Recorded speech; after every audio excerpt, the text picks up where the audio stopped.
سلام البنات، نتمنى تكونوا بخير وبألف خير وبصحة جيدة.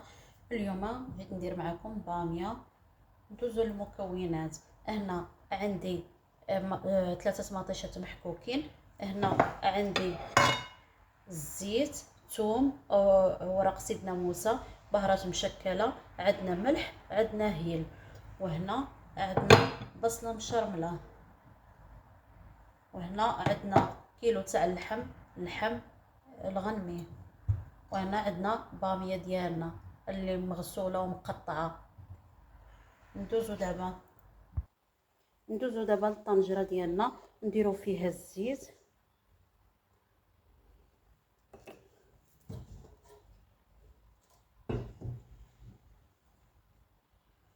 نديرو فيها اللحم ديالنا،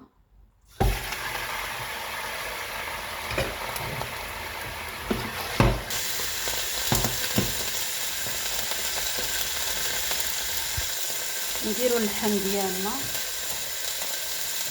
نجيبو واحد الغاز نكرفو شويه،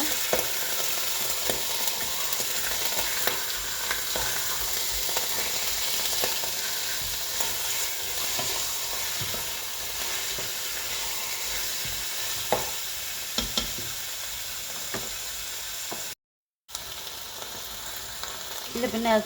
دابا نسد عليه بعد ما توصل 5 دقائق ونرجع معاكم. البنات بعد ما دازت 5 دقائق،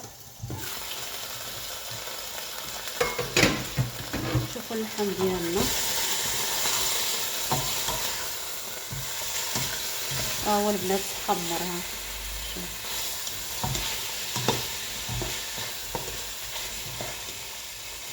دابا كنديروا ديك البصل ديالنا،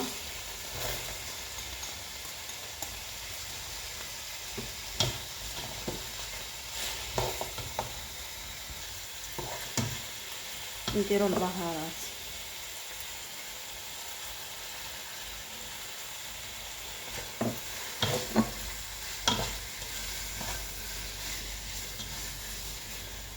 نسدو 5 دقائق ثاني.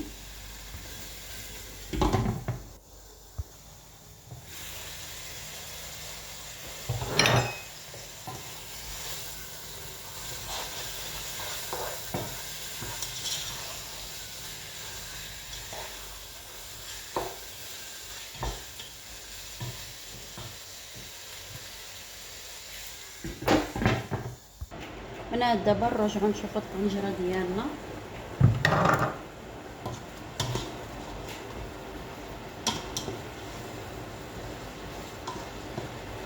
دابا نديرو هذيك المطيشه ديالنا اللي مبصوره ومحكوكه، سدوا عليها خليوها تشحر. بنات رجعت معاكم، شوفوا اللحم ديالنا شحر.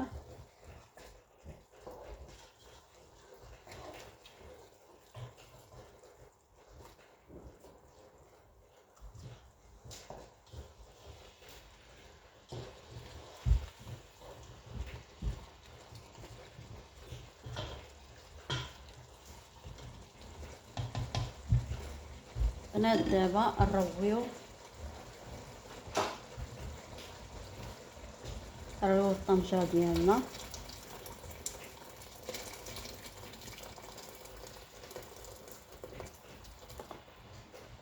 نخليوه 25 دقيقة يطيب اللحم، عاد نزيدو فيه بامية.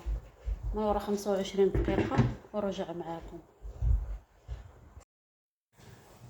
البنات بعد ما دازت 25 دقيقة، دابا نديرو البامية ديالنا.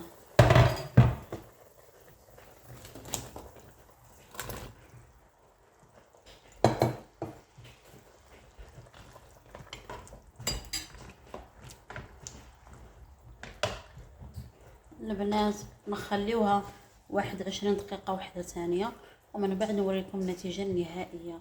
دابا نغطيو عليها البنات، وهذه هي البامية تاعنا، زينتها بشوية بقدونس وشوية الحامض او ليمون. وهنايا قدمتها مع رز ابيض نتمنى تجربوها، كتستحق التجربة. وبصحة والراحة. نتمنى تشاركوا الفيديو مع أصحابكم وعائلاتكم. مع السلامة.